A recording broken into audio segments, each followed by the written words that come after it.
Welcome to Authentically, Debz, my podcast. A Southern girl looks at 70.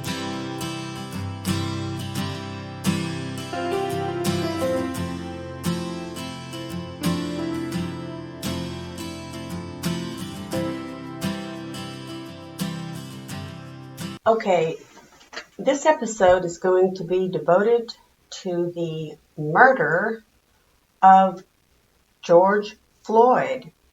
I believe it was May 25th. And it was actually after I had returned to work, but at a different juvenile facility. And it was after I had worked a month and hated teaching remotely, virtually. I didn't hate teaching the kids, but it was the bullshit and the politics and the bureaucracy. And it was also, frankly, learning a whole new tool set as far as teaching remotely and uploading the curriculum and a whole bunch of pressure because there were a lot of advocates and attorneys who really wanted to let all of these juvenile offenders go home. I'm not saying they shouldn't go home in the middle of a pandemic, but it was just not a happy place at all. And I'm ready to retire, but I thought, well, I'll keep this day job for another couple of years because it will be helpful. I'll have more money in my pocket to pursue the art. But it was so distasteful to me that I opted to, and I also realized that I had not fully recovered from my physical assault by the student back in February 19, 2020. I had recovered physically, but mentally and emotionally I just wasn't quite there yet. So I went out once again, and this was prior to the murder of George Floyd, and I was out on something called temporary disability and had decided to stay out until the end of our school year, which was June 30th. Since our kids are incarcerated, our students, they are year-round students. So this time I opted to return on July 1st. But while I was off, I saw what to me was the most horrible thing I have ever seen. I would say witnessed, but I don't know, maybe I did witness it. I'm not sure I saw it live or I saw it broadcast so many times afterwards. But I did see George Floyd be murdered by a cop.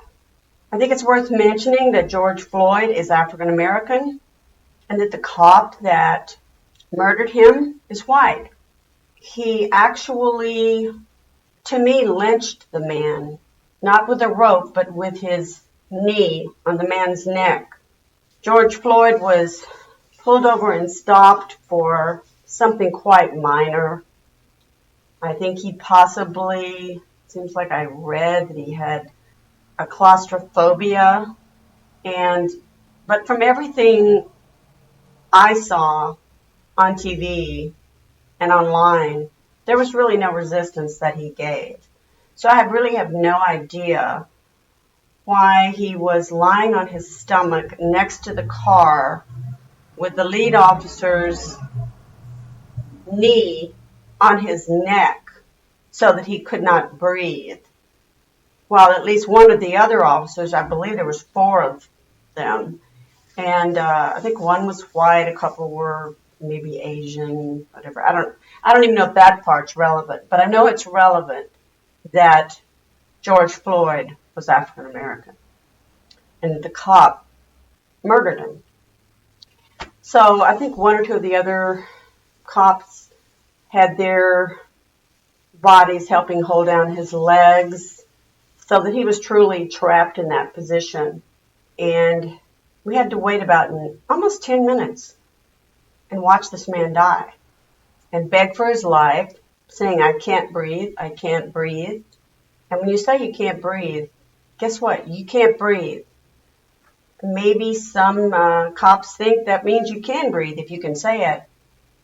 But when you say I can't breathe, you can't. And he said, I'm done. And then I heard the fucking cop say, well, then get up. How the fuck could he get up? He was being held down, and his air supply was being cut off. And this cop who had his knee on the neck of George Floyd was very nonchalant. There were people with cell phones. That's why we got to see this. Taking pictures of him, calling him out, saying, man, what are you doing? Now he's calling for his mother. Let him up. Get your knee off of him. But no, that did not happen.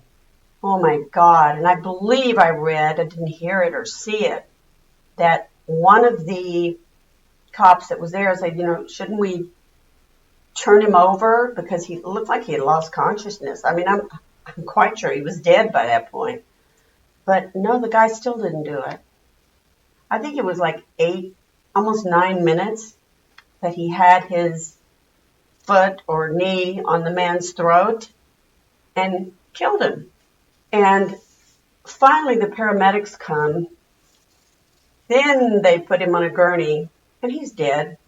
And they take him to a hospital where I guess he's declared dead. But that's the worst thing I've ever seen. I've never seen an execution of a human being, but I believe now I have seen a lynching. This, in the middle of the COVID-19 pandemic, caused an uprising of people all over the country, and not just black people. People of all ethnicities, of all ages, were protesting around the country that this man had been murdered. This man had been lynched. And this has happened so many times, recently even. I mean, this has basically been happening for 400 years, probably more. Like it's okay to kill particularly young black men, but just black men. And it's definitely more okay to kill a black person than it is a white person. That's the racism. Breonna Taylor was killed in her own home. It's been 6 months. And I don't think charges have been filed against her murderer. Charges were filed against George Floyd, the Attorney General of Minneapolis, the Attorney General of Minnesota. I think it took place in Minneapolis, is the lead prosecutor on this. And pray God this cop gets convicted. I don't know exactly what they're going to do with the other 3. I do care. But this one, he has to be held accountable. And if he's not, then no justice, no peace.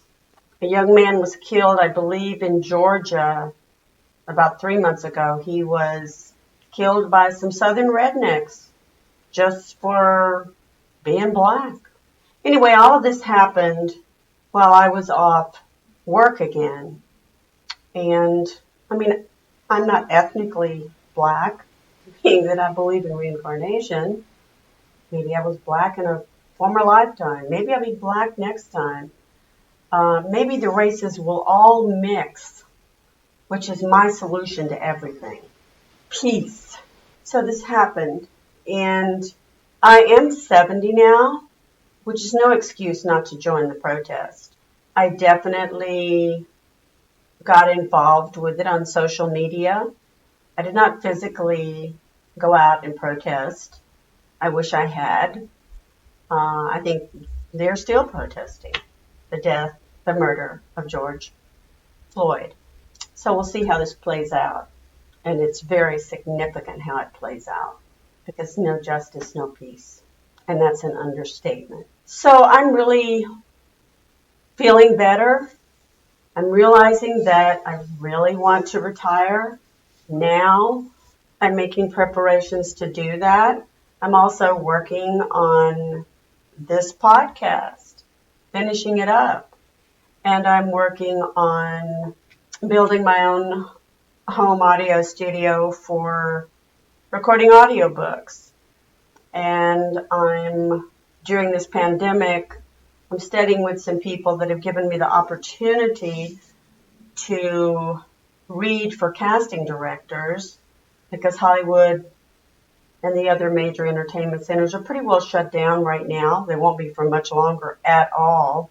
So hopefully, I have, to the best of my ability, taken this opportunity to learn how to do self-tapes. But I got to read for casting directors, which would have been difficult to do otherwise, because they're not working on their projects right now. They're quarantined just like the rest of us. So that has been a silver lining to this COVID pandemic cloud. Can't say I've gotten work from it yet, but a couple of them have indicated interest in me and have asked me to stay in touch. And anyway, so I have been working even though I was off the day job, but I've been doing work I love. So I didn't wake up every day feeling like I wanted to kill myself. I didn't feel anxious or depressed. And I've never been one that was ever a suicidal kind of a person. OCD was something that made me act crazy, but I never had a bent towards suicide. But I honestly, if I had to have kept doing this teaching gig, as miserable as it was making me, and I'm not going into all the personal particulars, the staff, what was kind of causing all of this, because it's so personal that it would be boring to you. And let's just say it was the perfect storm. And so I was just ready to retire. Then I find out that one of my best friends is becoming principal at this new site where I'm working. And then I find out through my own persistence that I'm going to get to teach English language arts and not math. So I'm thinking, well, this is going to get better. But guess what? It didn't. It got more intense because of a staff there who was trying to run things when her job was really to assist teachers, not evaluate them. And it was just, like I say, the perfect storm. And after teaching another month, having returned July 1st, by the end of July, I had just had it. And I told my good friend that was now principal, I said, I'm out of here. I can't stand the way this is making me feel. Already upset about the pandemic. My son-in-law has COVID. They lynched George Floyd, one of many African Americans that the cops have murdered. And, I just couldn't be any sadder or any more upset or stressed. Or frankly, I just didn't want to go on. Now, this is the way I felt when I had bouts of OCD when I was like 10 years old. So I think it's a little late in the game for this to be occurring. So I had to cut that off immediately. And that meant retirement from the public school system of teaching these incarcerated youth, which I loved doing. I will still stay in touch with some of my kids. And in a way, that's sad, but I will stay in touch with some of them. I will continue to pray for them. I will continue to advocate for them. But my time there is done. So my official retirement date is August 31st, 2020. So I am now off once again on temporary disability until that date. I think this is all I want to say in this episode.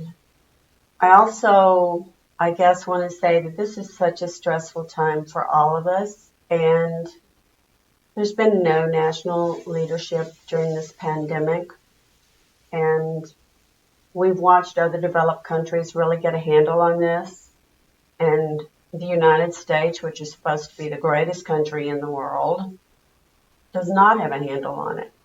And there are definite reasons why.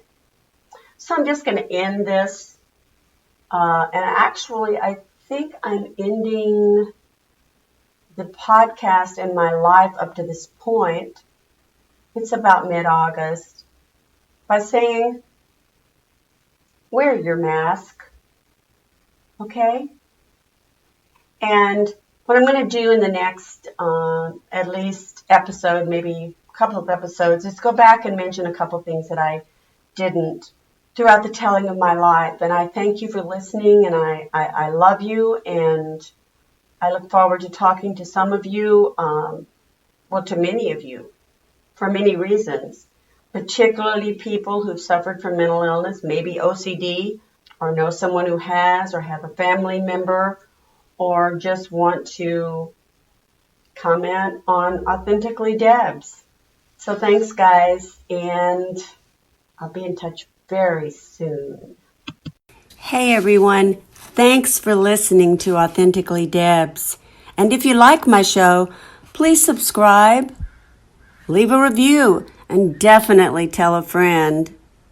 Oh, and make sure to visit my website where you can keep up with my current projects, learn a little more about me, and follow my latest news. And that website is www.deborahjangray.com. The spelling is Debora, no H, Jangray.